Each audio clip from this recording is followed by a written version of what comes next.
This is the Creative Minds podcast.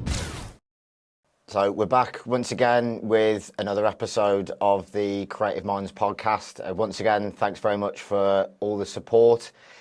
Just to reiterate and stress, obviously we're not a corporate-backed podcast, no blank checkbook, all independent. So any subscribes, any shares, any engagement is always greatly appreciated. I'm privileged to be joined today by Adam Regan. Adam is an individual who's played a key role over the years in the Second City in terms of shaping hospitality and the live music scene as a DJ, promoter, booker, venue owner, quite a few things, mate, over the years, involved with brands like Leftfoot, Medicine Bar at the Custard Factory, and now owner of the iconic Hare Hounds in Kings Heath. So I hope that intro is all right for you, mate. That was great, thanks. Covered as much as well as being a blue nose. Yes. Great way to top off. Watched loads of people switch off now. yeah. Just lost all the Villa fans, all the Baggies fans, all the Bulls fans. But how are you and how's everything going? I'm good, thanks, mate. Yeah, it's nice to be here. I've seen a couple of the episodes and thought how professional it was. So I appreciate it, mate. I was going to say we did one when I first started this in lockdown, which we were saying beforehand, like 4 years of just flown by, especially in this industry, mate. I don't think there's any concept of date and time, is there? To be honest? It's been great. I mean, I remember that really well because I think it was nice to do something that went in the midst of all that craziness. It was nice to do it, but we were having a few issues with the Wi-Fi, if I remember. Yeah, that's the only thing. That's why I'm glad now I brought it into this kind of environment where at least it doesn't have to go out live. Because it's always the case. You test it. Oh, yeah, Wi-Fi's fine. You go live and then it's... always away. Yeah, a bit of a nightmare. But how's everything going at the moment, obviously, with Hare Hounds and with all your really other projects? good. I think we've had a very good year so far. We were obviously worried with everybody else about how the budget and how post-April was going to affect the business. A lot of costs going up. But yeah, I mean, we had to roll with it really, put our prices up, unfortunately, which we never like doing, but it hasn't seemed to have deterred people.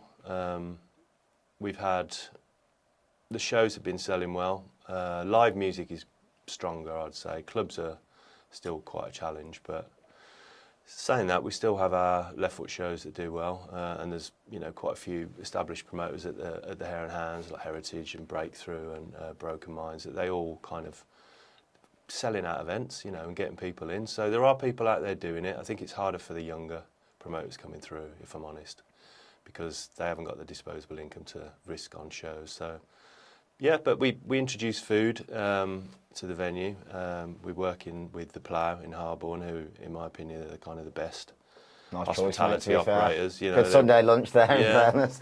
They're really good, and they've come on board and taken over all of the operational side. So nice. How did that partnership come about? Did you know the guys for quite a while? Yeah, I've known Adam's been a good friend for years. I've known him since kind of the Medicine Bar started, because he had a place called Circo. So from 95, 96, we knew each other then.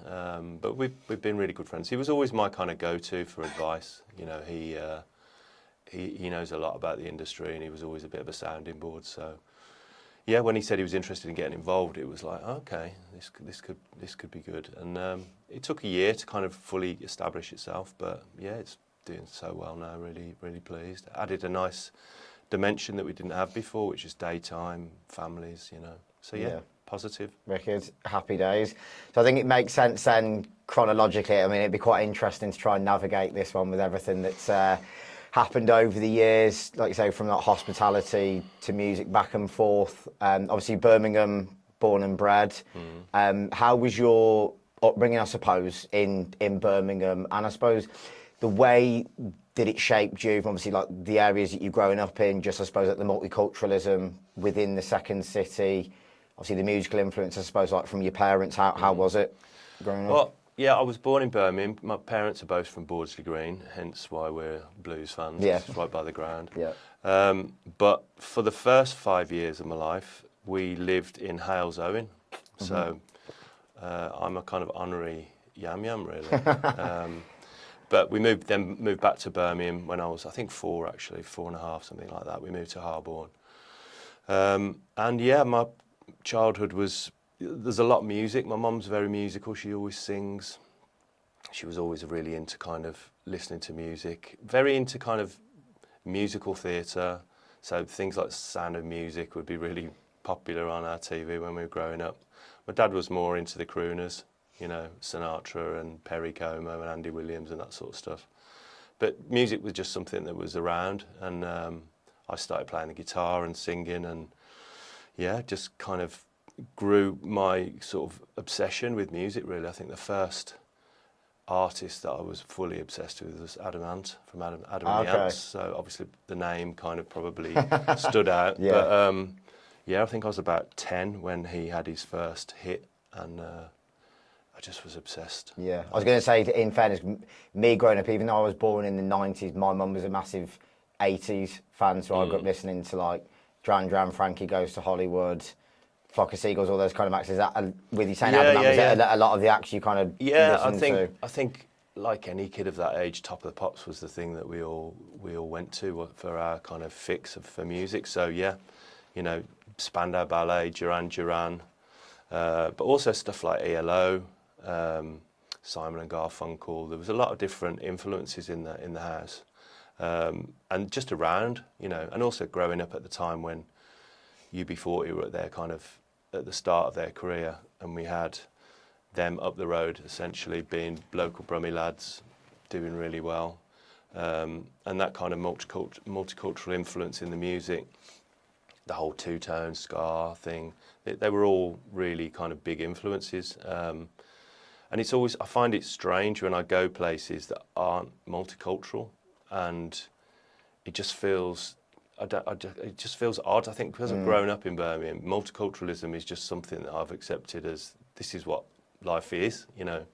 So for me, it was nothing but a positive thing. Yeah, no, I totally agree. I think it definitely broadens your horizons and gives you a much more like open-minded approach. And that's probably one of the things I've really loved since I moved here 10 years ago. I grew up in Shrewsbury and Telford, which is the exact opposite, and it gets to the stage where you think, you know, some of the opinions and views and just even the taste, like everyone's kind of into the same thing, which I don't think's always a particularly healthy thing. Whereas obviously since moving here, it's the opposite end of the spectrum, but like I say, in a positive way.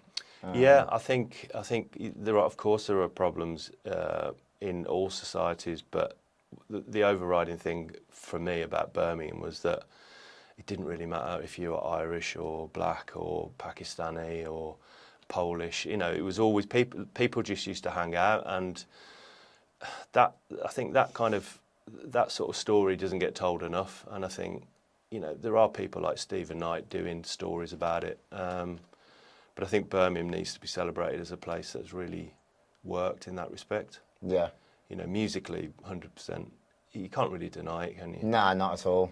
No, I mean, even when you look at the diversity within UB40, all of the different members within there, it's a positive for sure. So I suppose it was inevitable then, with you saying the influence of your parents and everything that was going on in the household with like your eclectic music taste. Would you say a lot of that shaped you into obviously your journey and where you've ended up going? Yeah, I mean, as I said, I was playing the guitar, and I had this German friend who lived in a little village in sort of rural Germany. I ended up becoming friends with him, and I'd go and stay with him in Germany, and he'd come and stay with me. And he was a guitarist and a singer and a songwriter. So we used to perform together, and we used to go and busk in Frankfurt. And I remember the first time we did it, being really nervous, but then just all this money kept coming in. And I was like, I think we made like, this is going back to probably 1983, 84. We made like 40 quid.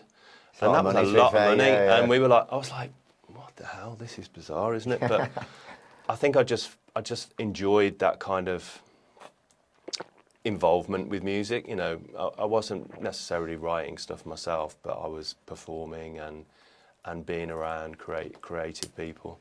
And then when I think I didn't really get into the kind of what I would consider now kind of a cooler kind of music, if you like, kind of certainly more kind of urban influence stuff like hip hop and house and rare groove, until I was probably 16, 17, left school, went to a Cadbury sixth form college, and was just involved in a completely different world to the one I'd been involved in before. So started going to nightclubs, not just the kind of mainstream ones. The mainstream clubs then were all on John Bright Street.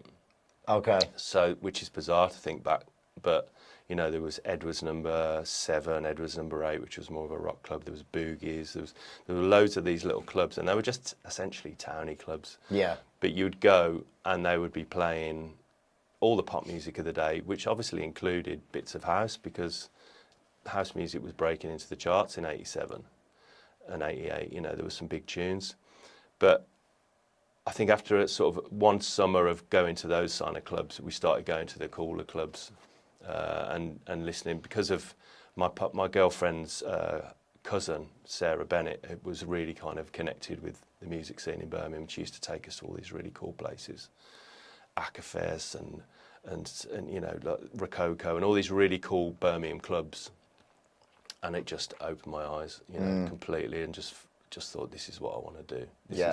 This is where I feel like really comfortable, and just totally sold on it from then on in. Yeah.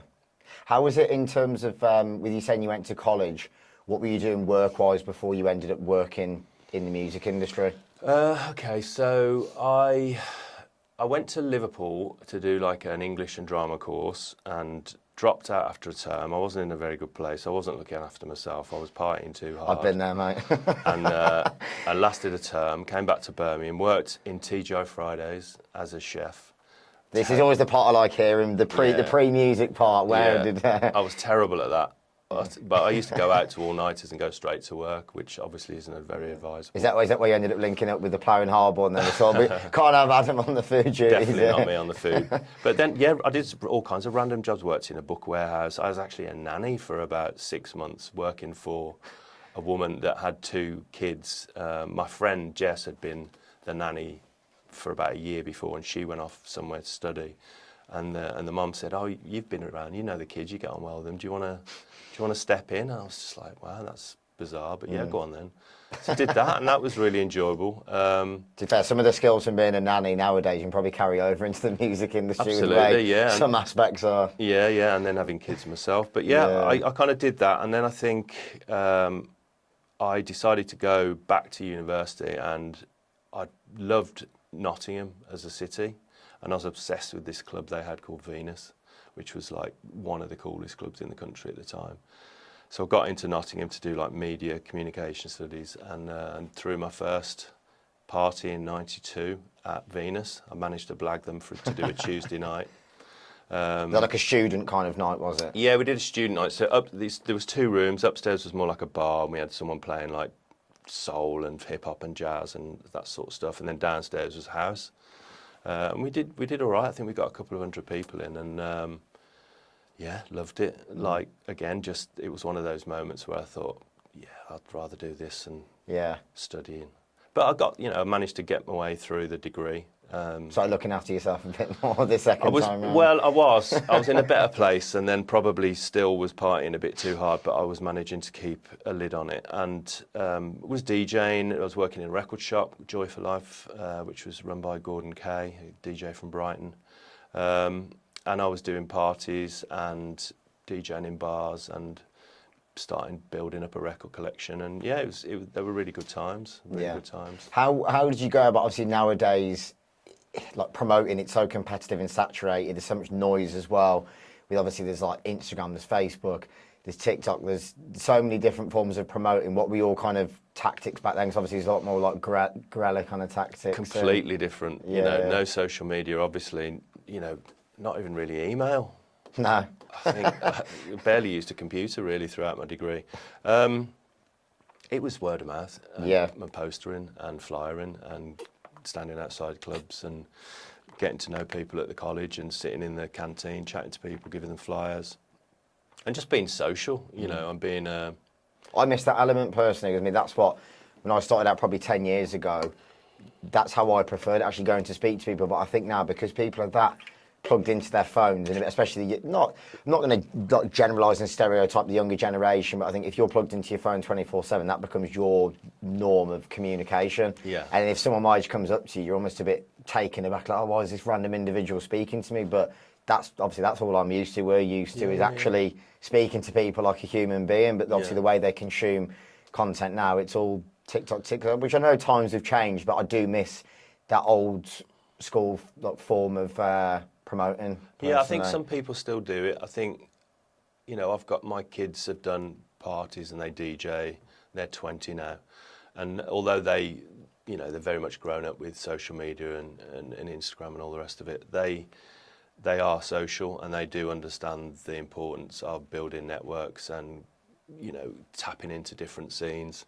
So I think there are people that get it. I think there's a bit of a kickback against social media at the moment. There's obviously I think we've reached peak social media with this Ibiza final boss. God, mate, I hope so. I think that he won't be appearing on here just to make that quite clear. No, I mean, do you know what? It's funny, he seems like a really nice chap. He seems like a really nice chap. It's because now people get put on that pedestal for the wrong reason, which is not his fault. I mean, let's be honest. All of us would love to be flown out on a private jet from Newcastle Airport, but it's the game. Not you shouldn't hate the player. Totally agree. It's not.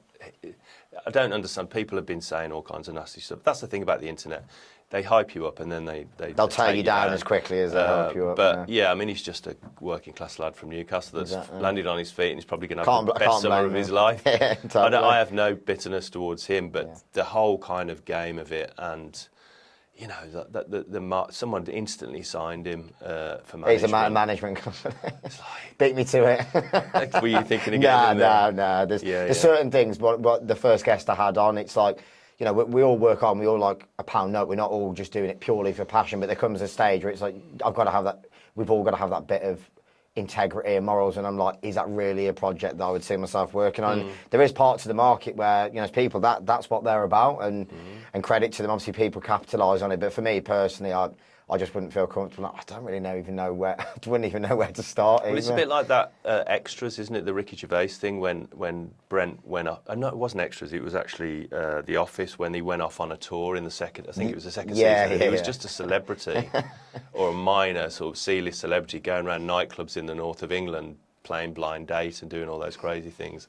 It's not a very nice world, is it? That some people are making money out of it, but it's not. There's not much cultural value to it. No, not really.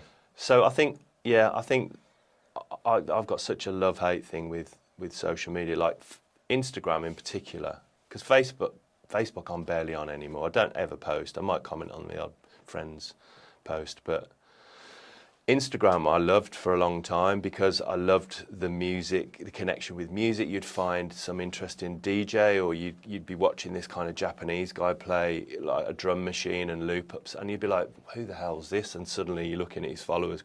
And there were loads of ways of really tapping into stuff globally that was really interesting.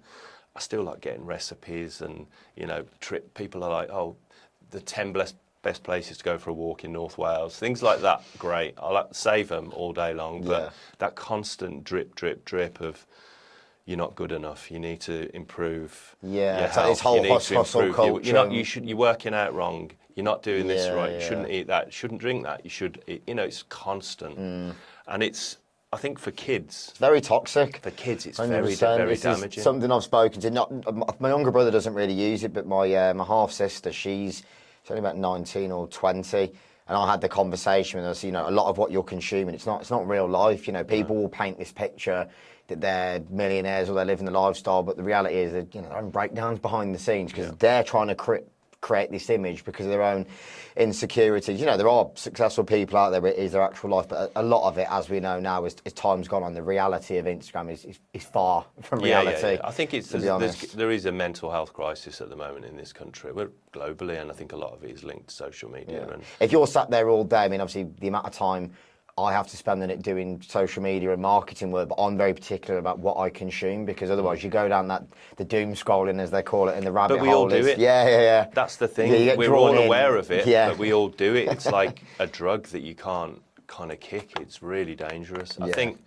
my partner Alex, she's got some good structured ways of using social media and phone because she's like a personal trainer and a life coach, so she kind of needs it for her work, but she'll be very structured and she'll have timers set, and then she won't have a phone in the bedroom. She won't, there's all kind of like little ways, little hacks, I suppose, of how to kind of not buy into. I'm still trying to learn it. To be honest, I think I look sometimes 12 hours a day. on It's my really playlist. easy just to do it. You know, I think the other day I was saying we were sitting there and we were both doom scrolling, and I was going, I'd send a couple of WhatsApp messages to a couple of mates. Some of them would be funny, some of them would be work, and then I'd go on Instagram and reshare a couple of things, and then I'd look at the news just to see what the hell's going on in this world. Then emails, and then someone would say, "Have you seen the Blues are in for so and so?" "Oh yeah, Blues are in for so." And before you know it, you've just jumped from one little thing to another, and it's 2 hours have gone by. Yeah, it's mad. It's crazy. You have to kind of check yourself and go, put it down. And I find myself doing that quite a lot. I'm like, put the phone down, turn it off, go for a walk, listen. I mean, I can imagine it is quite difficult though. Like we were saying earlier on, the nature of our work, it's like in some way, shape or form, you're on emails, then you're on WhatsApp. There's so many different forms of communication. I suppose it is easier said than done. I know there's probably the doom scrolling aspect, but because obviously you're owning a venue, you know, you've got people under you that kind of inevitably end up coming to you for answers. I can imagine it's quite hard to actually switch off. It is. I mean, one of the things I did, I went on holiday in March and I said to everybody in the team, I'm just going to come out of the WhatsApp groups while I'm away. I'm going away for 2 weeks. I just want to have a chill time. If you need me, contact me like as a personal message, it's fine. But unless you need me, I'm coming out of the groups. And I have never gone back in. And it's been brilliant. I like that. It's been brilliant. I might need to do that myself. And you know, WhatsApp groups can really suck you in at the most inopportune moment. You could be out having a lovely dinner. You can be be doing a million great things, and you get interrupted by a question that you weren't necessarily needed to be involved in the answering of. So I think if you kind of good at delegating and empowering people that work for you, you don't need to kind of be in this constant daily, hourly sort of conversation. What we tend to do now, and I'll come back to this when we talk a bit more about the structure of the business, but we have set meetings every week where everybody gets the chance to kind of voice concerns, issues, good feedback, positive, negative feedback. And that has become a really important thing. But yeah, that kind of micro managing 100 situations. Oh, the box office hasn't turned up. Well, I don't really need to get involved in that conversation because somebody else will. So the doorman's 20 minutes late. Yeah. You get those messages and it can spiral you, and you can start to be like, oh God, I was just I suppose that comes about to go to bed, and now I'm wondering whether the doorman's going to be there. Shall I check CCTV and see whether he's there? Oh, no, I'm not doing. That was another thing. I had CCTV on my phone and I took it off. Yeah, that was a very liberating thing as well. I can imagine. The kind of urge to check whether a room's busy, the bar's been set up properly, the doorman's where he should be. I've just got this image now of you being the director of the Truman Show, and you're just watching Jim Carrey go. It does become a bit like that, you know, and you have to check yourself and make sure that, you know, there's having control, and there's being overly obsessed with that control. There's a real difference. But I can understand to an extent. Obviously, I've never been in your position when you're actually owning a venue, but it is a high level of responsibility, and you know it's your livelihood, it's your business, there's people under you. There's, as we know, it's I think Short always makes me laugh. Tristan da Cunha used to always say that show business, like the amount of things that can potentially pop up and curveballs. It's easier said than done, isn't it? The amount of things that can go wrong, it's almost infinite. You know, yeah. I had the hair for 18, 19 years now, and the stories, the different things that have happened, the random messages late at night, this has happened, so and so. It's just mind blowing. It really is, and I think it's got harder and harder to kind of make sure that you are, you know, diligent and you are following all the protocols for running a venue, or your health and safety, or your procedures. It's really, really hard, especially if you've come from a background that's not necessarily businessy, or it's not necessarily kind of trained through the industry. Like I fell into it from DJing to promoting to running a venue. You know, no one ever trained me with any of this. I've just had to kind of. Sometimes it's the best way, in a way, though, isn't it? Where I think there's only so much you can teach in a university course rather than actually getting stuck in and being in the deep end and being within that environment. Because let's be honest, it's an environment pretty much like no other. Yeah, I think you learn what I meant by that is I hadn't really trained for years, say, under different managers.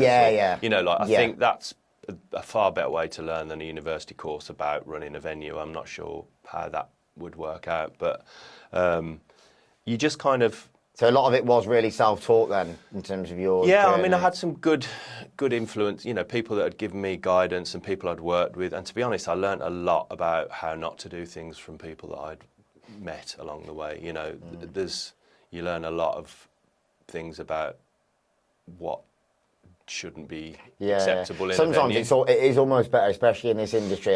It's something I've done as well, from working in pubs when I was 15, and I'm probably exactly the same. I've looked how people have operated, and they've been at a good level in business, and then it's deteriorated, and you think that's what I'm not going to do. Yeah, absolutely. I probably learned more that way than actually learning what to do. Yeah. There's so many pitfalls. You know, this game is it's very easy to drink too much, to fall into the kind of overly sort of socialising, staying up late, not looking after yourself. There was certainly a lot of those examples when I was growing up of how not to do it, and I think that people now are a lot more aware of mental health, wellness, you know, balance. You know, it's the people. You look at the industry and the people that are doing well. You know, I look at Will as a perfect example. You know, they look after, they make sure that they do all the kind of right things to maintain that sort of. I think you have to, especially the level you're at, Will's at, is if you're reckless in terms of, you know, the late nights, the partying, the level of, to be at that level, it's not sustainable. No. At all. Otherwise, it's just the amount of things, the law of averages of things that can go wrong. I mean, I'm 31, I'm certainly no angel, but when I went on tour for a bit, I was in that environment all the time, and I had literally no discipline. But when I'm not, when I'm not in that environment, it's like during the week. You know, I'll get the 8 hours every night, Monday to Friday at least. Go to the gym, like fasting in the morning, which, you know, I'm not exactly an Adonis in terms of physique, but in terms of balancing the weekend, I'm certainly not going to be one that preaches about healthy as well, because I do like a party. I'm not going to deny that. But it's balance. Of course, it's balance. If you're doing it 5 days a week, then you're going to see There's nothing wrong with the occasional party, and you know, it's good. It is good for your soul to have those amazing nights where you're kind of with friends and you meet new people and you're experiencing music in a. It is quite a sort of a celebratory kind of life-affirming thing to do. Let's be honest. None of us would have got into it if it wasn't. But having that balance and making sure that you look after yourself and eat well and you drink water and, you know, have that routine in the week is essential if you're I've got so much respect for anyone. There's not many out there that I know, probably count on one hand, that go and do a season in Ibiza and have discipline. Because I only try and go out there for 4 days at a time, because that place, you know, you go in there with the mindset like, no, I'm going to go to Skinny Kitchen, have a breakfast, go for a run on the harbour. As soon as you get there, that's an afterthought, to be honest. So yeah, respect to anyone who's going out into those environments and staying disciplined. So I think the people stronger person than me. I think the culture, you know, the people coming through are more aware. Like obviously, kids now, 18 to 21, they don't drink as much as we all did when we were growing up. I think they're more mindful of mental health and understanding. And you know, young men are more aware of the importance of talking about stuff. You know, that's one thing. I didn't grow up with any of that, you know. My old man was very old school. My old man didn't really talk about their emotions and feelings, and if they were feeling a bit, you know, making yourself vulnerable. You know, it was a real scary thing. You were like, you've got to be tough. You've got to be get on with it, stiff up. The masculinity, like it's good in ways to be masculine, but when it goes too far, it's not healthy and it's not good, is it? There's a difference between having like a stoic attitude to life and being quite sort of, you know, sort of kind of resilient and sort of not, and then the difference from that is then not allowing yourself to be vulnerable with your mates. You know, like that's the thing that I feel fortunate that I've got a lot of close male friends that I can talk to. But I think especially in this industry as well, like, you know, the amount of different things that are spinning in your head 24/7, you need to be able to alleviate that stress in someone, like say, whether it's gym or actually just talking to someone. I did the same yesterday. I went over to Codswell, spent some time with friends, went out for dinner, because otherwise living alone and just working 24/7, you find yourself within the four walls. And I'm actually, other than going and getting a drink from the bar, I'm not actually really communicating with anyone. It's just constantly, you know, like WhatsApp or Instagram. So yeah, it's good to talk for I think being outside in nature, that's, as I've got older, that's something I've appreciated more. I love going for long walks. I love being by the sea, and I love being in the mountains, in forests. It's all very. It sounds a bit woo-woo, but I totally agree. It's very healing, and it's very and it connects you, it grounds you. I've got a couple of couple of my old friends actually, Richard Whittingham, who's the guy that I started Leftfoot with, and Steve Cobby from Fila Brasilia. We've just started meeting up maybe once a month if possible, and he lives in Hull, so we meet up generally in the Peak District 'cause it's somewhere in between, and we'll just go off on like a ramble for 5 or 6 hours. There's usually a pub involved at the end of it, but it's just so refreshing. No, I totally agree. Up a hill, you know, in a forest with a couple of your mates chatting, and you do more talking about life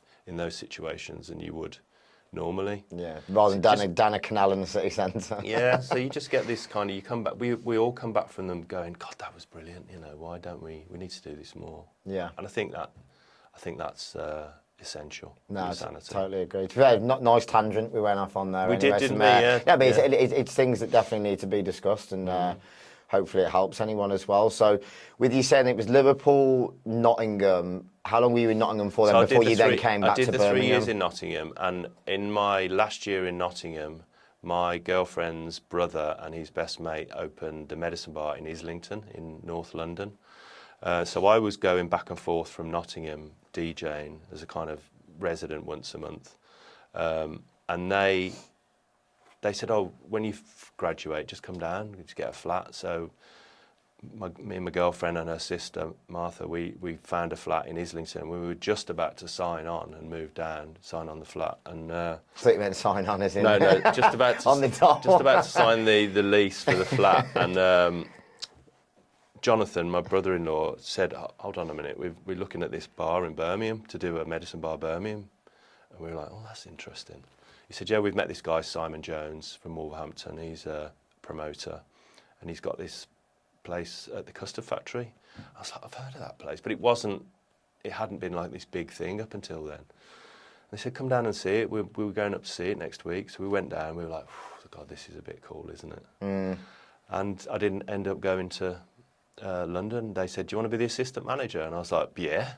Isn't it amazing how the way things work out? So if you would have gone to London, we might not even be saying No. I think your life could have taken a completely different course. If I'd have gone to course. London, I would have probably ended up doing a similar thing, because I'd got to know quite a few people down there.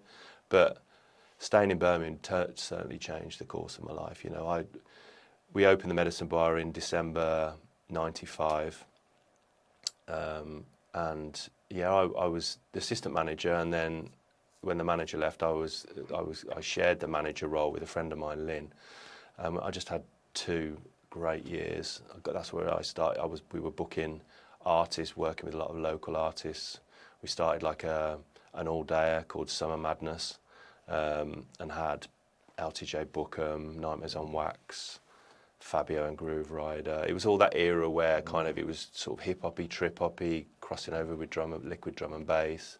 And it goes to show those artists are still around now. Yeah. Like LTJ Bookham, we had him a few months ago. Well, it's just timeless music, isn't it? Yeah, just great music. Absolutely. I mean, he's really stuck to his guns. I think, you know, he's influenced a whole new generation of people that love that music. But that was a really important time for me, because it was great fun, but it was also kind of feeling like I'd moved out of that student world, and I was actually in... How old were you then, sorry? 25. 25, yeah. Yeah. Maturity starting to... Yeah, I don't know how mature I was, but I look back now and I think there's no way me now, knowing what I know about venues, would have employed me then. But I like the honesty. My managers and assistant managers at the Hare are way, way better than I was then. But it was all about the vibe for me. Like, I was really into connecting with the musicians and the art. You know, we had Network Records. There was a very famous Birmingham record label, and distribution was based at the Custard factory. So every week they'd get hundreds of like promos and test pressings, white labels come in, and I'd go, "Come up and you can just..." This is what I was about to ask. Obviously nowadays, once again, the way that I spot talent is completely different. So I'll go on like Beatport, SoundCloud, you'll look at, you know, who's selling records. Whereas back then, I assume a lot of how you were picking up talent was that from record stores. You'd see who was coming in, who was the emerging talent. And you'd listen to radio shows. That was big. You'd read magazines, and you would, you know, hopefully have some connection in the, you know, distribution world of record shops and producing vinyl. So I'd just come out with this like handful of like white labels and promos. and then go and play them in the Medicine Bar where I was kind of resident DJ and obviously assistant manager. So we had this, it felt like a really rich kind of cultural time for me, because I was fortunate enough to have all these people that were kind of handing me this music, and it was really... Can't beat the exclusives, can you? Can't beat the exclusives, and I just had a really good group of friends, and many of whom I'm still friends with to this day. But it's felt like a very kind of like organic thing then. It was.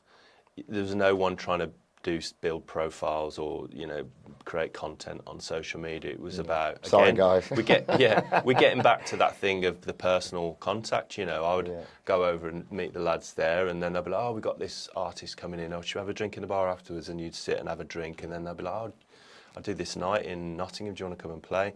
And it would be that would be the networking. It's something I've always been really passionate about. To be fair, Willing Deal was wind me up, but for me, I love nothing more. As well as Birmingham, going up to Manchester or going down to London, you'll go to events and you just meet completely new people. And we had a collective over from Bali last Saturday, because we had a headliner at the club who'd gone over and played in Bali, and then he brought the guys back over. And it's just so nice when you meet people that are just from completely... I think some of the guys were obviously Indonesian, some of them were American, and just bringing people into a new environment, showing them the club, building that network, and you stay in touch. They live up the opposite side of the world, pretty much. But I completely agree. The whole, organic networking, people meeting like-minded people that are passionate. I think there's nothing better. No, than I think some people. of the most important working relationships of my life, I made in those situations. Like, we used to go to this great festival called the Big Chill, which is no longer around, but I think I went in like 99 or 2000, and met Bonobo for the first time, met Bobby Beige, who was part of the Port Recordings, Mixmaster Morris, all these people that I've just ended up kind of getting on it with and having a party, that were at the start of their, Bonobo was, I think he'd just about had his first album on True Thoughts.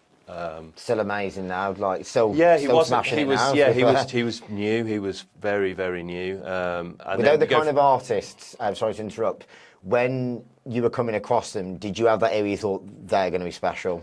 There were certainly some people. I think you knew Bonobo had something. He was very musical, and the way he kind of used samples and produced stuff, you could tell that he was going to do well.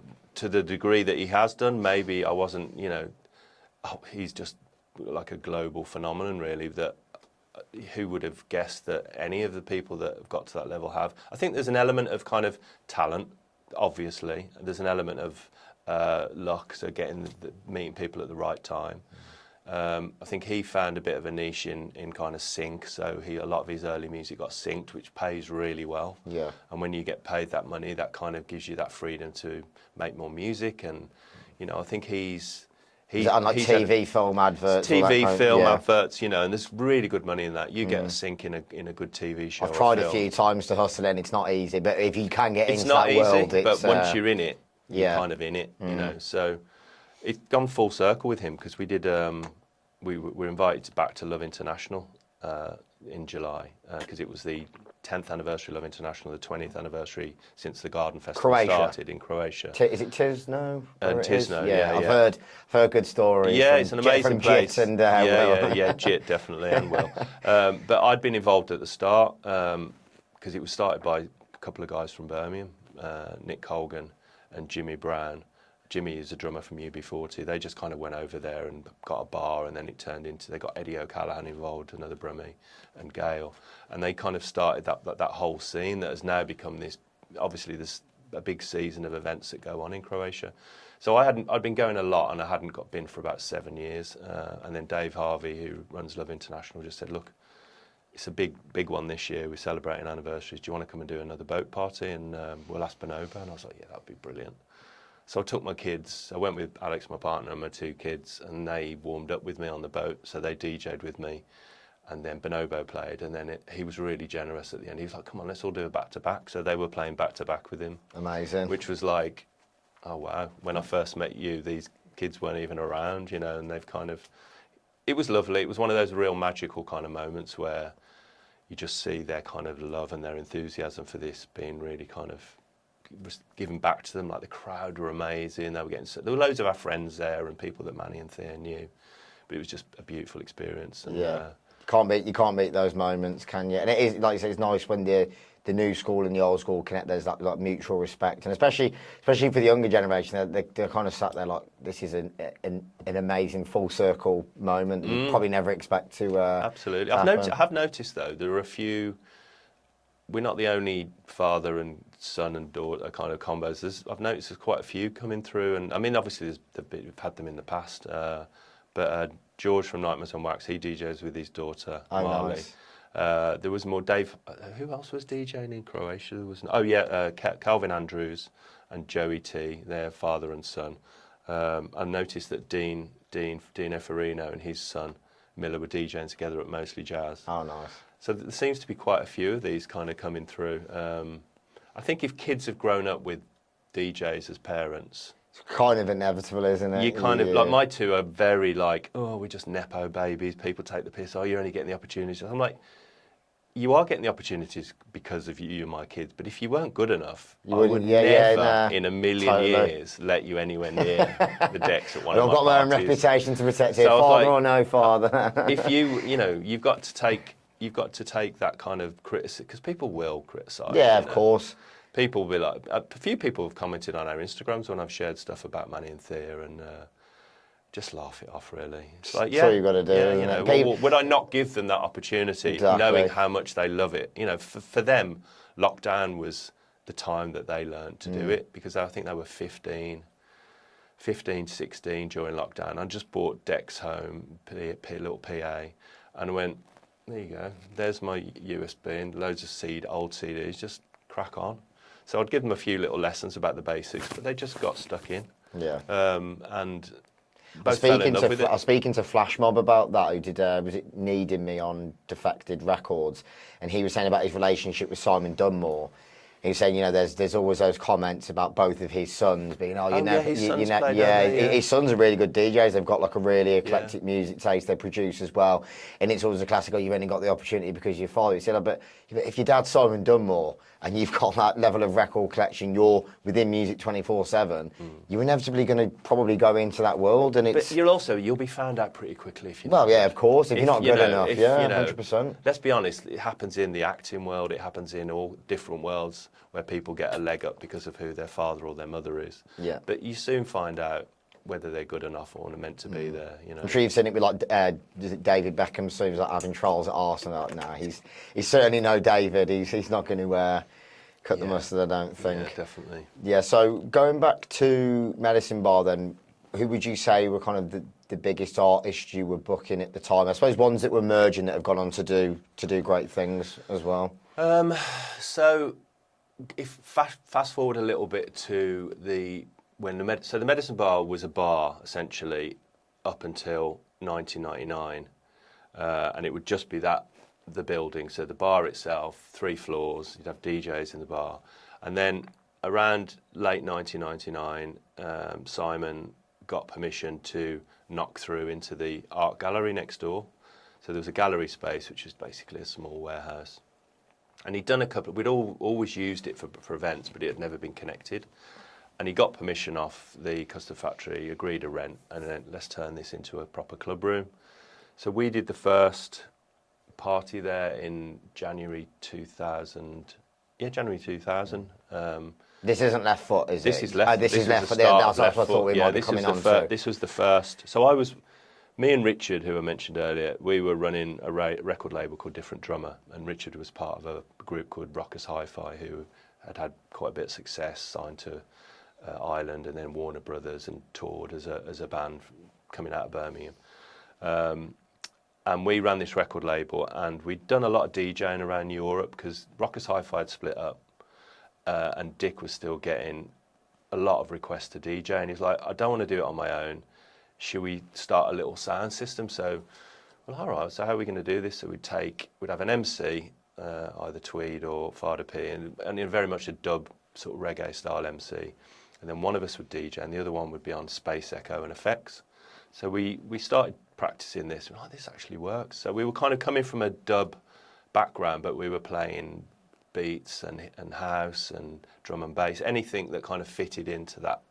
Because dubby's very broad, really, in terms of what it's influenced. Yeah, I think the only one I've seen personally was Joel Shacker before he passed away. Yeah, Joel, we weren't. Yeah. That's like hardcore heads down dub. We were more like left field kind of dance version of that. So we would play some proper dub records, but we'd also play, you know, deep house records that had a dub influence, or even like what is classed as dubstep, but which to me then was more like instrumental garage. So you'd have Horsepower Productions and Temper and all those kind of records that were coming out in the late 90s, and they were like garage tempo, skippy garage beats, but with a real dubby reggae influence. So we'd play bits and bobs of that, and we'd play bits and bobs of kind of instrumental dance hall, and we just got that. We ended up going around off the back of Rockers Hi-Fi success. We ended up getting booked for really cool clubs and festivals in Europe. So we did a lot of places in Austria, Germany, France. We ended up getting a residency on a boat called the Batafar, which was a famous club in Paris. We did that every month. How was that experience? Amazing. We used to get the Eurostar. Sounds wicked. We used to get the Eurostar down to Paris every month for, I don't know, we did it for about 18 months maybe. And that was just brilliant, you know. Yeah. Is this heading into like early nought, like 2000? Was it? Yeah. This is like 2000, 2001, 2002. Yeah. So anyway, we'd done a bit of this before Leftfoot started in the late 90s, and we wanted to do something in Birmingham that really reflected our taste, which was playing across the board, but not being.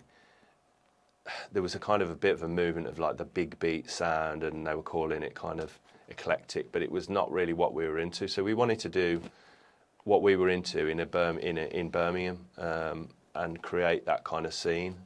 And it was, I think we'd have rare funk DJs, we'd have DJs playing house, we'd have DJs playing kind of the more liquidy end of drum and bass. So we'd have, in that first year, I think we had Cruden Dorfmeister, Fabio, Jazzanova, Fila Brasilia, loads of people that we kind of knew through the record label and we'd worked with. But the big break, I think, for it was when Radio 1 announced that they were going to do a One Live in Birmingham week, which I don't even think they've done anything in Birmingham since. You know, they don't really do a lot. I can't recall the last time anything like Radio 1 wise, is even like one extra. Personally, I might be wrong. They don't do a lot. So it was quite a big deal. And Radio 1 then still had cool DJs like John Peel and Giles Peterson. You know, there was some really good. I was going to ask you about Giles, to be fair. Yeah. Well, that was how I first met him. So we got an email saying, we're doing a One Live in Birmingham. Do you want to do Giles Peterson's show live from the Custard Factory? And he used to do Wednesday night, I think, like sort of 10 till 2 or something. And we were like, yeah, I mean, Giles was a massive hero of mine. And I tried to get him a few times and I hadn't managed it. So we agreed to do that. And we just had this incredible night where it absolutely rammed. It went live on Radio 1. I'll never forget the roar when he said, look for the red light. As soon as the red lights come on, we are live on Radio 1. And no pressure. He did the introduction music and then Giles comes on, we're live from the Custard Factory. And everyone's like, just this incredible. They need to bring some of that back, because now it's got, you know, you'd have like, no disrespect, like it's a field in Milton Keynes or something like that, but having that raw kind of bit more like stripped back environment, and as well, like I've discussed it with a few people, with Jack Brabant and Harry Jenkins. That sometimes it feels like the second city is harshly overlooked, considering how much talent there is here in the different brands and venues. It's like, if it's not in London. I know that Manchester gets a bit more props now, but obviously they've got the likes of the Warehouse Project. But it does feel at times like it's like, Birmingham just gets kind of ignored, and then Well, the West Midlands. I mean, if you look at the statistics from BBC spend around the country, obviously the huge amount of it is in London and the South, and then there's pockets, obviously Manchester, Liverpool, Bristol. But the West Midlands is a real dearth of kind of things happening like that, and them investing money. And I think they are aware of it, and I think that's why they're doing obviously the new BBC. The top of Oxford Street, the old Typhoon. The old factory, Typhoon. Yeah. I haven't actually seen how that's developing. Are they doing much on it yet? It's getting there, but I'm not sure. Yeah. It'd probably be done quicker than the trams going through. True. I think so. I think they are aware, and I think they're trying to put more things on. I think obviously with Stephen Knight opening up a studio, I think all the work that Knighthead Capital are doing with the Blues and the sports quarter and the development, I think this is all going to feed into a kind of a rebrand for Birmingham, and it's an exciting time, personally. I mean, out of the 10 years I've lived here, I consider this place now my home, even though I'm not born and bred. I always think I don't think I'd want to leave now, because I've built that many friends that are almost like family. But now it feels like it's entering a really exciting new chapter, like you say, especially with the likes of I know the Villa fans hate to admit it, but with what Tom Wagner and Knighthead Capital, Tom Brady, what they're doing, it feels like it's heading in the right direction for sure. We haven't had owners like this really in our lifetime. I've got friends that support other teams in other cities, and they'll be like, "Oh, Blues are going to become the new Wrexham, the team that everyone hates." And I'm like, well, I get it why people get resentful of a kind of big global kind of money coming into a club, but let's be honest, football teams now are not going to succeed without it. So absolutely, for years it benefits the city as a whole. It's not just like it's all being consumed and hoarded by Blues. If it's good for the wider economy, then surely I think that's the plan, isn't it? I think the plan is to sort of really regenerate parts of Birmingham that have been struggling and bring opportunity. And of course, we're not going to sit here and be naive and think that these guys aren't business people that ultimately want to make money. But I really believe that they want to do good things for Birmingham. They haven't just pulled the name Birmingham City out of a hat. I think they nearly bought another club, a Premier League club. It said in the documentary. I don't know who that club was. Does anyone know? I'm not sure. But thank God it was Birmingham anyway. So they nearly bought another club. But they obviously looked at Birmingham, and they've, instead of going into buy a big club, buy Man United or any of these massive global brands, they've looked at Birmingham, gone massively underperforming team, massively underperforming. But the opportunity is there. They knew that the fan base, if they gave the fan base something to get excited about, that the fan base would react. And I don't think everybody goes, "Oh, you bought the league, la la la." You've still got lots of teams have money, they don't have success. Totally agree. Like what they did last year. For me, the most important thing was getting the fans back on side, because 100%. We'd had so many years of just utter division between the fans and the owners, and they brought everybody into the community feel. The community element was great, and I think that's the thing that people overlook. That you're just buying this, you're buying that. Yeah, but the feel good factor now is just amazing. I love going down there personally. We were talking about it just before we went live. Is obviously Ramel Donovan, who's just been sold to Brentford. He's been kind enough to sort me out a few times, and going down there, even though I'm not like a Birmingham City fan, but rather than just working 24/7, you go down there. There's a nice community vibe. You're watching good football. The football they're playing under Chris Davis, really good. As well. It's great to see. And like you say, it's not just about the football aspect. It's the positive knock-on effect it has on the city as a whole. So I think they've given Blues fans a new lease of life. I mean, we've always been in the shadow of Villa, let's be honest, and we probably will be for a few more years yet. I do think at some point in the future we're going to be on a par with them. I'm not suggesting we're going to get in the Champions League. But I think we'll be in the Premier League, and I think they're not the sort of people that are going to get to the Premier League and go, "Do you know what? We're happy to go up and down and do a Leeds or a Sheffield United or any of these teams that keep doing this." Blues were like that for years, a yo-yo team. Yeah. They're going to want to compete, and they're going to back. I think the main thing as well, from when I've read, I've done some research on Tom Wagner, and like his track record speaks for itself. Like when you look at his CV and like his level of network globally, obviously with all like the capital investments.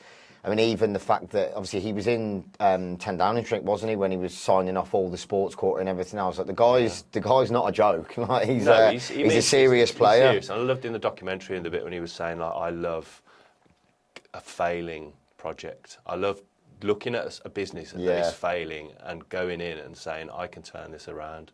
And that is a really He's a special guy for sure. You know, having that drive to be able to do that. Because let's be honest, before, do you remember there was a couple of absolute jokers that were being touted as owners of the club, and I remember seeing I can't remember his name, but there was some crazy guy that was interviewed on TalkSport, and he was falling out with Simon Jordan and having rows. And there's a lot of bad owners out there, and not enough of a vetting process that ends up sadly impacting the fans. I mean, you look at Sheffield Wednesday, that situation at the moment is horrendous. Reading, but for me, I'm all about, it's a global business. Whether it's music, whether it's football, it's all about, if it's foreign owners and they've got good intentions, but there's something so clearly the intentions aren't good, and inevitably it ends up being a disaster. And sadly, it's the fans that suffer always. And I think they're acutely aware. And this is why I quite like, I like the Wrexham story, even though we ended up becoming a bit of kind of a rivals with Wrexham last year. I always found that quite funny,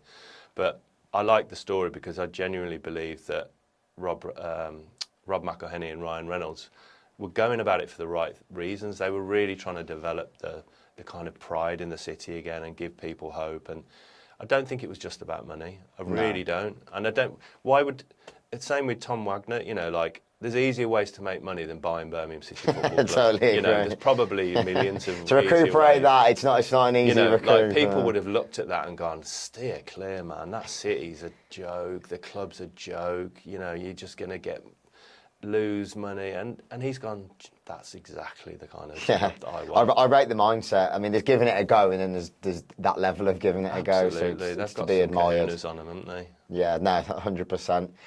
Definitely. So once again, a nice little tangent we went off on there. Yeah. To be fair, it's hard not to talk about the Blues at the moment because it feels really positive. Yeah, it's true. So going back once again then to Leftfoot, like you said, the relationship you developed with Giles Peterson. I know there's been some other iconic artists, obviously, rest in peace, the likes of Andrew Weatherall. I just wanted to discuss a little bit more about how the brand developed. Obviously, I know that. Did you found it alongside Matt Beck, or did he come in at a later stage? We started in 2000, and it was myself and Richard Whittingham, aka DJ Dick from Sci-Fi. And then he stopped being involved in about 2005. I carried on for a while on my own. And then in 2006, that's when I bought the Bull's Head, got the lease on the Bull's Head. In 2007, the Hare and Hounds. So I'd kind of been running from 2005 to about 2010. I'd kind of been running it on my own, Leftfoot, and it was losing a bit of direction. I felt like it wasn't, I was so bogged down in running two businesses. Yeah, I can imagine. I'd lost a bit of love for it. I wasn't DJing, I wasn't buying records as much. And Matt had started off at the Hare doing a food offer called Soul Food Project with a guy called Carl Finn. So I got to know Matt. He was running This Is Tomorrow at the time, which is the kind of live indie bands. And he'd done a couple of shows at the Hare, and I really liked him, and I liked his attitude and his work ethic and his knowledge. And he was very much getting into the kind of house and the kind of, I suppose they dubbed it future based, didn't they, at the time? Stuff like Julio Bashmore and iconic Joy era, Orbison, to be fair, some of those all that records, sort of stuff. And Matt was really into that, and he was like, let's try booking some more house stuff again, because I hadn't really done a lot of housey sort of DJs at the Hare. So we started booking. We did Future Boogie and had Julio Bashmore. We did Eats Everything back in the day before he was the global star that he is now. And then, just booking people like Horse Meat Disco. And Matt just brought a new energy that, felt like it was kind of giving me a bit more life to get it back into that scene again. And I offered Matt like a temporary, like a part-time sort of role assisting me as booker. I think he came on doing like 20 hours a week. And then within 6 months, I was like, this is great. Do you want to come on full-time? And he's been with us ever since. And he became a partner in the business probably about 10 years ago. And now me and Matt are the sole partners in Leftfoot. Nice. It's a really nice story. And clearly, it's almost like his family. He went from like a business relationship, friendship, and then obviously I still speak to him on the odd occasion now on email thread. But clearly, the amount of time you've been working together, what is it, 20 years plus? With Matt, I think 15. 15, yeah. 15. But yeah, he's got he's a very, very level-headed person. This was another thing that I started to realise, is like I was getting into real kind of like anger with agents. Like, I'm sure we'll move on to that at some stage. I was really struggling with some agents and the kind of fees they're asking, and I felt like they were being disrespectful, and they were always just trying to get the most out of you. And Matt was far better than me at remaining calm and keeping it civil and not burning the bridge. I think that's why I did, especially Will, not so much. I think that's why they were quite happy to delegate that to me, because they're like, you know how to be diplomatic, but you also understand it's always a difficult one to navigate, isn't it? It's that like tug of war between. It's a really the financial and I don't know how you teach people that, because you know, knowing when to kind of push back, but to what degree? Because you don't want to end up losing artists off the back of an agent. This is where you have to be careful. I think for anyone out there maybe doesn't understand, obviously when you're booking artists, a lot of them now are, when they get to a certain level, they're represented by agents. Obviously, generally speaking, the more an artist is worth in terms of tickets, the hype that's there, obviously you've got to have that negotiation with the agent. Obviously you can't burn the bridges, because at the end of the day, if the artist is worth tickets and they're under that agent, the ball is to an extent in their court. So yeah, it's an interesting one to navigate. Yeah, I will say though, we're not just going to sit up here beating up on agents. There are some really totally agree. That's one thing I was going to say. Some great agents. Having those relationships with agents that get it and that don't take the piss and don't just think about their commission is really been the bedrock of that, the building of Leftfoot and of Hare Hounds. Like Matt has, and myself, you know, there's a lot of agents that I've known for 25 years that I still know now. And they are, you know, they really are, they're worth their weight in gold, those kind of agents. Unfortunately, what tends to happen is you get an artist that you might have put him on a couple of times, and you've done it as a favour for the agent, first of all, because they wanted to get them on a show with someone bigger. And you put them on, and it's great, and you build a relationship, and you have fun with them, and you're at the after party, and you stay in touch, and they come back to Birmingham, you take them out for dinner, and you're like, this is great, this is really nice. And then they have a big hit.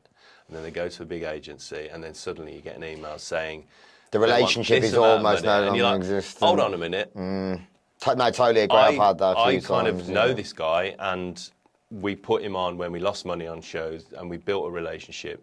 Don't just come back now it's all clicked into place and disrespect that relationship, because it's not fair. You know, we are the which are more than valid points that you're raising. It's a long-term relationship. You've helped organically grow an artist, and like I said, I think for the most part I've been quite fortunate where like the manager that's been involved since early doors, the artist, we've had a few now that they respect the culture, even though the artist has gone to almost like stratospheric levels. Whilst they know the artist is worth very good tickets, they still respect that, you know, you have backed this artist from day one. But there is the odd occasion, unfortunately, where it's, well, all due respect, you haven't been involved in this dynamic or this relationship since pretty much now. So yeah, which I suppose it is a bit of a difficult one as well, but you'd like to think to an extent the artist and the manager should intervene, because it is, where I see it as well, it is their career. It's like at the end of the day, as an agent, you're there, with all due respect, same as a manager as well, you're there to connect the dots and facilitate the artist's career. You're not there to dictate what the artist should be doing. So that's what I think as well. Artists should still have control over their own career. Absolutely, I think that's probably an entirely different podcast. Yeah, I think artists do need to take some, you know, responsibility in certain situations. I get that whole kind of, an artist gets to a certain level and then can't be doing the mates, rates, personal phone call, text. You have to have a professional involved that was going to schedule tours and do the deals and make it more professional. I get that, but there's people like Giles is a perfect example. Like, he's got an agent, but whenever we want to book him, the agent just goes, I'll just speak to Giles and I'll just do whatever Giles agrees.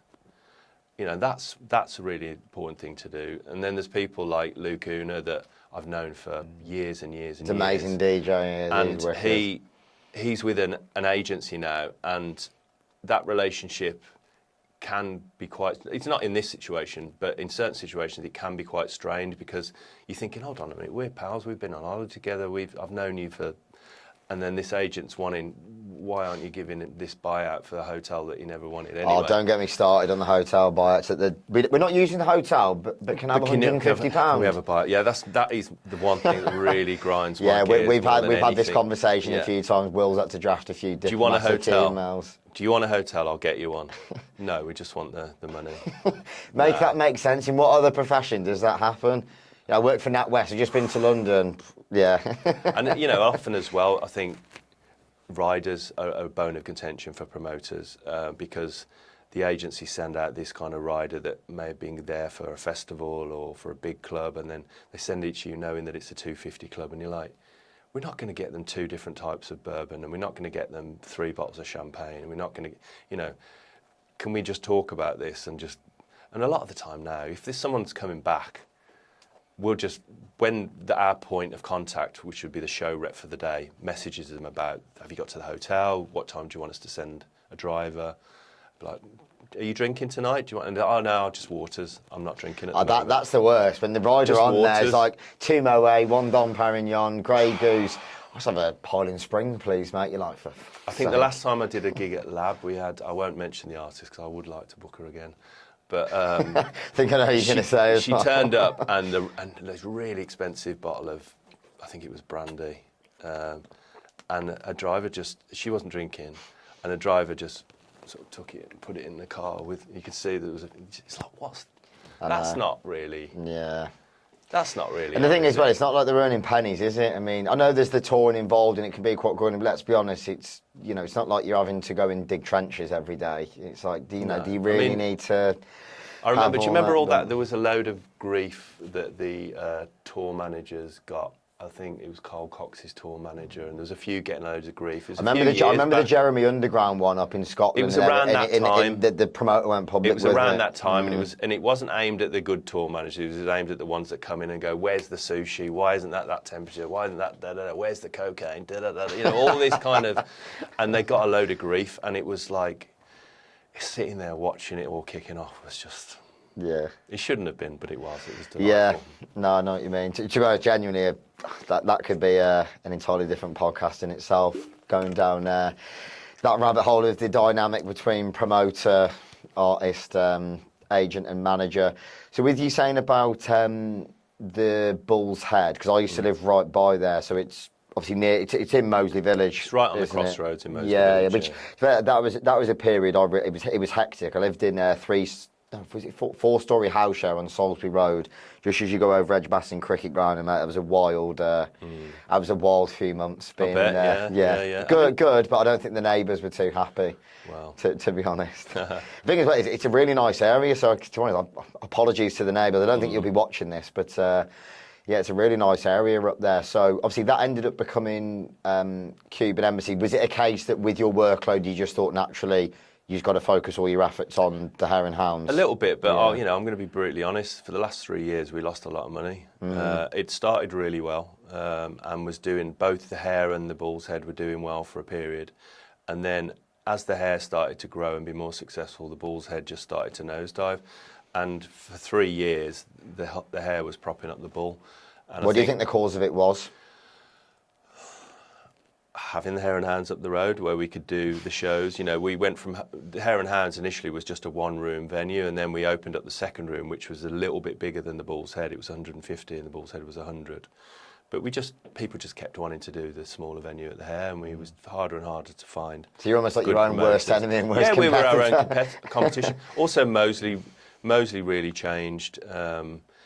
I'll be honest again. Like I remember opening up we put loads of money into the Bull's Head, opened it up. It was really quirky, bohemian. We got these lovely Egyptian lights. We had all these ideas to do poetry nights and kind of live nights and really cool club nights. And opened on a Wednesday. Had 2 really good nights, Wednesday and Thursday. And we opened the doors on the Friday, and I couldn't believe the people that were coming through the door. I was like, Who are you, and why are you coming here? Is this meant this? Surely this doesn't appeal to you. But it was that Moseley, everything else shutting at 11. Right. Okay. And then there was wanting somewhere to go for that party late drink, because we got a late license before any of the other places in Moseley. We really fought for it and got a 2:00 license. So we just got these lads, big groups of lads, aggy, You not don't my want it, kind do of you? people at all. Just really sort of, and you know, I was a bit shocked. I was like, this isn't what I thought it was going to be. Yeah. And we kind of managed to sort of work it a little bit, but it was always had that. You know, we put some great things on upstairs on a Friday and Saturday night. Really good club nights. You know, Norman Jay played there, Greg Wilson. We'd put on some really cool kind of younger things as well. Shorters did a night there with Scott Bleeps. Was it Bass Binge. yeah. Bigger Than Barry did a night there, and nearly kind of condemned the building. Is that Bobby Barnes? Yeah. That Good was old the first, Bobby. He's had a few honourable mentions. That was the first so night I far. met Bobby Barnes, and we laugh about that quite a bit, really. I just remember walking in. I hadn't been there. I think I'd been at the Hare, and I thought I better go and just check how Bigger Than Barry went. And I walked in, and the doorman looked like he'd been to war.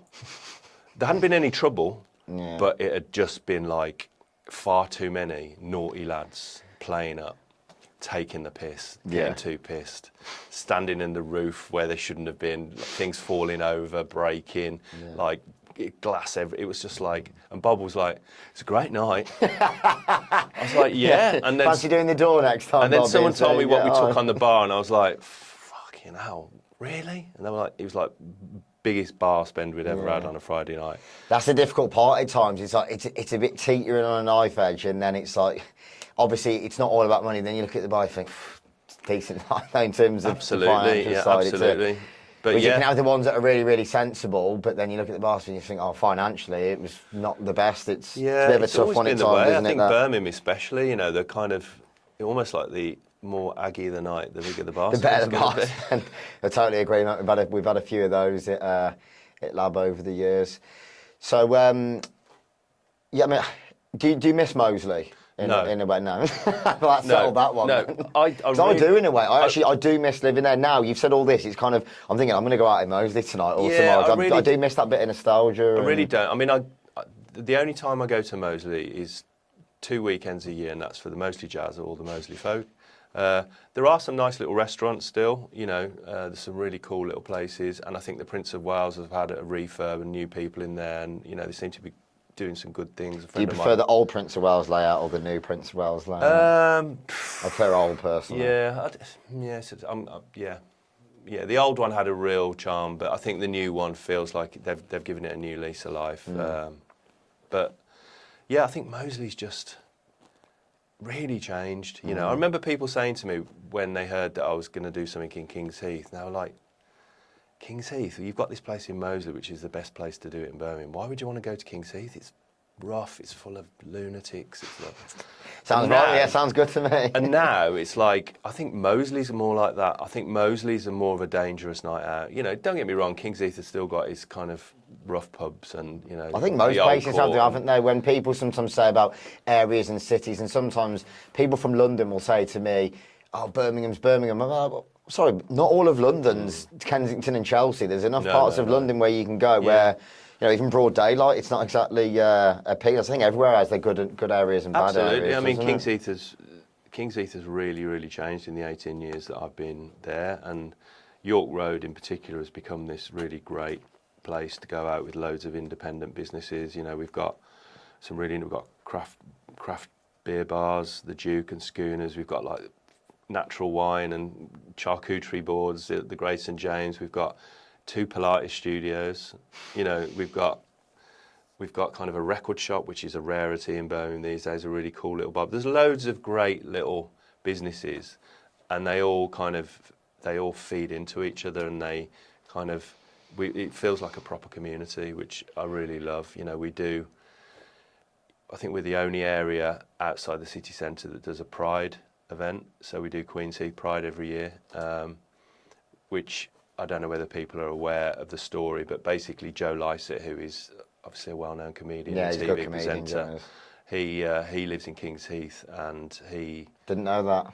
Didn't know he lived in Kings Heath. He lives in Kings Heath, and he was writing this stand-up show, and as part of it, he wanted to do this kind of spoof scam, if you like, which was very Joe, of setting up Kings Heath as this kind of gayborhood, this recognised gay-friendly area, and like along likes of places in San Francisco and around the world that are kind of very gay-friendly places to live. And he set up this fake thing called Gayborhood Foundation, and he was this kind of, it was run by this American guy called Ken Roberts, and it was really just Joe, and he came to me and said, this is what I want to do. Do you want to get involved? Do you want to help? And I was like, absolutely, it sounds like a right laugh. And so this was through lockdown, and he basically started drip feeding these stories to the press that Kings Heath was this new gayborhood, and that we had this kind of, and he was like, what's the best thing to kind of really cement an area as a very gay-friendly place? He was like, a pride event. So we set up this pride event, totally illegal, no police involvement, no SAGs. Did this pride event outside the Hare and on the street, and 2,000 people turned up, and it was just amazing. The most joyful, beautiful community day. And then it became part of his stand-up show. So he went out on tour and he started telling the story how he'd kind of duped everyone into thinking that it was this, but then it had become this beautiful thing. And now every year we have a pride event on that, 2,000-3,000 people, live music, and it's just great. That's few people have said as well, obviously, away from the pride things. I think it's a homo block that goes on at Warehouse Project. So Homo Electric, we'd worked with a few gay promoters and gay DJs over the years through Leftfoot. So Horsemeat Disco, as I said, we'd booked probably 15 years ago. And I think when they first started coming to Kings Heath to play at the Hare, it would probably be about 80-90% straight crowd, and then you get 10% gay crowd. And now it's the other way. It's like they are like a full celebration of the culture. I think since we separated the venue off from downstairs, so when you come to the Hare for a gig upstairs, you have the smoking area to yourself, you have a bar up there, toilets. It's like a standalone venue. Yeah. And I think a lot of the community feel like it's a really safe space to come and just be themselves. So people are dressed really flamboyant. There's a lot of dance floor kind of shenanigans going on, a lot of courtyard shenanigans going on. People just feel like it's this really free, open, safe space, and that's amazing. I think a lot of that has developed after Queen's Heath Pride, because people see it as a really kind of friendly, open neighbourhood where you can go and just be yourself. Yeah. That's wicked. I think we'll wrap it up there for part one. I think part two we can discuss all things Hare and Hounds, kind of give that its own part. So I'd like to say thank you very much, Adam, for coming down. I appreciate your time. And as always, any subscribes to the YouTube channel or any shares from the likes of Spotify or anything in general, greatly appreciated. We're back with part two next 2 weeks or so. I'll give you some time to work out your hectic diary. But thank you very much, Adam. Thanks, mate. Thanks for having me. Thank you, sir. Thank you.